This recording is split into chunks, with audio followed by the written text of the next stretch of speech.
Superheroes.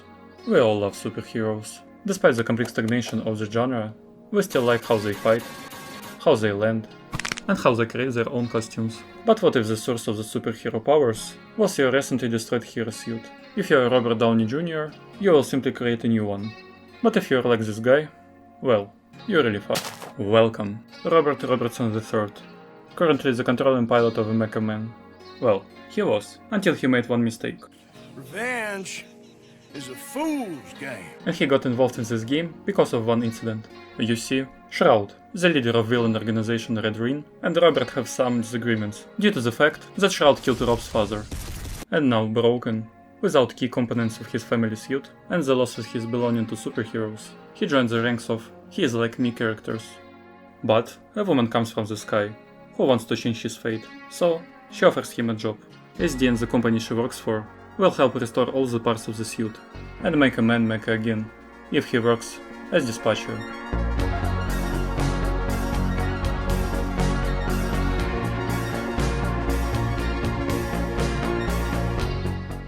Dispatch. It's a new and the first game from Ad Hoc Studio, founded in 2018 by former Telltale employees. It was originally supposed to be a live-action series, but the COVID ruined everything, and after a long and difficult road, and with support of Critical Role, we finally saw a game from people who made The Wolf Among Us, games without gameplay, and everybody will remember that.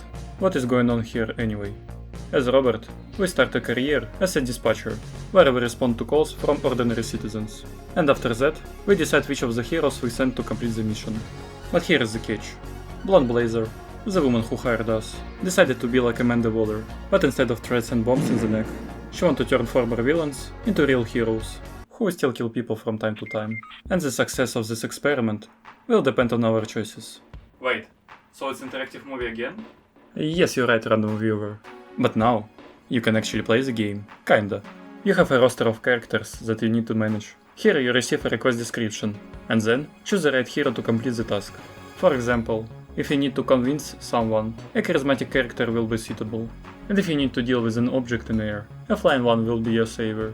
Who else but an assassin could handle the task of rescuing little girl's balloon? Fetching a child's lost balloon is not the best application of my talents. But if you put aside random elements, it's a completely easy and meditative process, where you can relax. But no, it wasn't enough for them.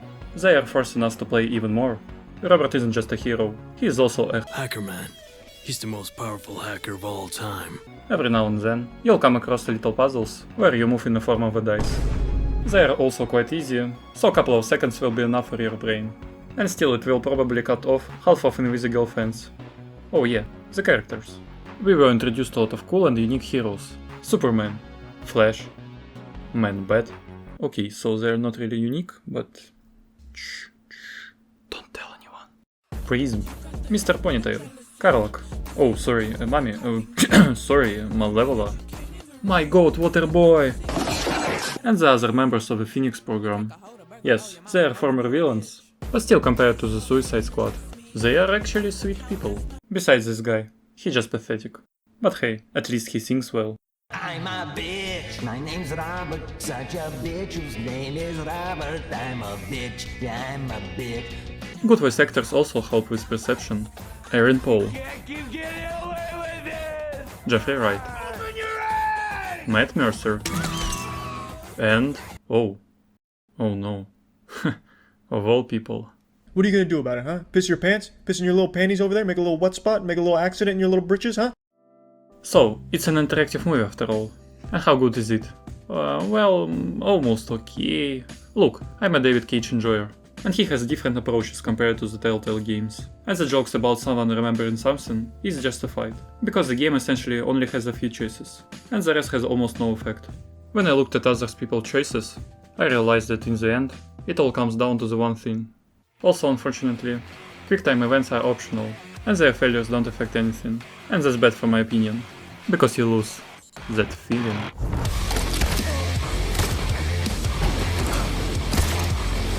And such fights are well remembered. They make the game more spicy, because you understand if you fail them, the character will die. But these are my dreams. The structure of the story itself is well presented. This is really good and light comedy, I'd say. And you can see how hard they tried. The camera work, the shots they made, the music they choose. Even the style itself looks good. It's clear that this was originally supposed to be a live series, and from that perspective, it works very well. And yes, it does remind me a bit of even visually similar characters, but I don't want to offend fans, so here's a joke for you. The way I conducted myself. It was a mistake. A steak! A steak! Yes, I made a steak. Jokes. Most of them make me giggle. Yeah, so what's up? You gonna tell me why you look like Black Einstein? There are even a couple of good references. And all of this is great until a small child crawls into the office and starts writing about dicks. And by the way, I like this kind of jokes, but when they are used in moderation. One joke, good.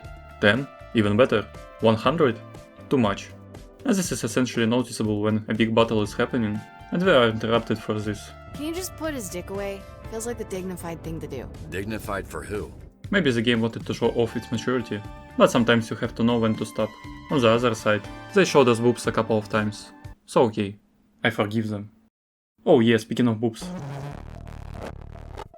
Since ancient times, when women still walk the earth, ancient people always argue about one thing. Which waifu should they choose? Yin and yang, right or left, it's always two of them. You just need to be careful. Choose a blonde blazer, they say you are a snow bunny lover. If you choose Invisigirl, it means you are one of those who, actually I can fix her.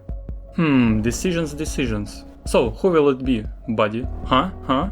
Choose right now. Come on, faster. What? Who the fuck is it going to be? Them or me? Me or them?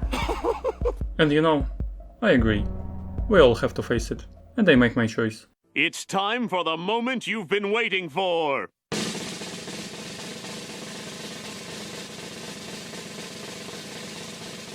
It's Malevola. Yep. It was obvious! And you say, this is not fair. You can't romance her. And I'll say, go fuck yourself. She's mine. From the first frame I saw her, I understood that there was a connection between us. I'm ready to fight for my love. And I am not alone. Somewhere in the depths of the game, this route can definitely be opened. I made my decision. If we don't get a second chance in the next season, well, you know what happened to Arasaka. Okay, and now help me, because I'm confused. As a result, we have almost no choices, where the key feature of the game is choices. There is the gameplay, that implemented better in other games, and yet, I miss my dispatch. I still think that the storytelling and the characters are what makes this game worthwhile. I'm really enjoying the fact that we are getting grounded hero stories again. No more multiverses or planetary scale threats, just local problems. As for characters and how they communicate, you can basically understand that the half of effort went into writing all of this down. And I can finally enjoy just listening to characters. I may not be everyone's taste, but I am a lot of people's fetish. And in 2025, it's a fucking privilege. I watch a lot of movies and TV series, and the tendency towards simply stupid and disgusting scripts. I'm gonna be a dad. Is annoying. So yeah, I like the game for the most part. But I see how it can be improved. All they needed for the second season is to expand the game mechanics. Because I remind you, it's still a game. And also, make more choices. Put us in situations where mistakes are punishable. And just increase the game time. Because 8 hours is simply not enough. It was clear that this was just a trail run. But damn, why it's so short? Well, I hope developers will collect feedback from all players and make the right choices, so we can see something mind-blowing, as it was with Detroit. Because in the field of interactive movies, so far no one has been able to beat this game. As for you dear reviewers, I give you 3 choices. In the first one, you leave a like under this video, write any comment you want, and then subscribe to my channel. In the second one, you are too lazy to use keyboard, so you just click with your mouse on a like and subscribe. And the last, you just close this video. Thereby, leaving yourself without the spoiler part of the video. It's your choice. But know that I will remember that. So, spoilers. I want to talk to those who are left here without script. First of all, I think Chase needs to be dead, or someone from the Z team, because the bar is being raised higher and higher, and this leads to nothing. Secondly, episode 8 was written on the fly.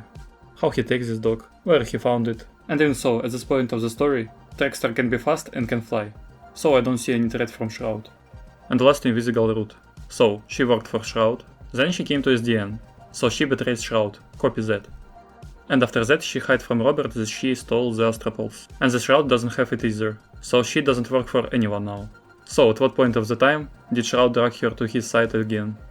This couldn't have happened before the attack on Izdian, because he would have an astral pulse from her, so it had to happen during the battle, which is pretty stupid.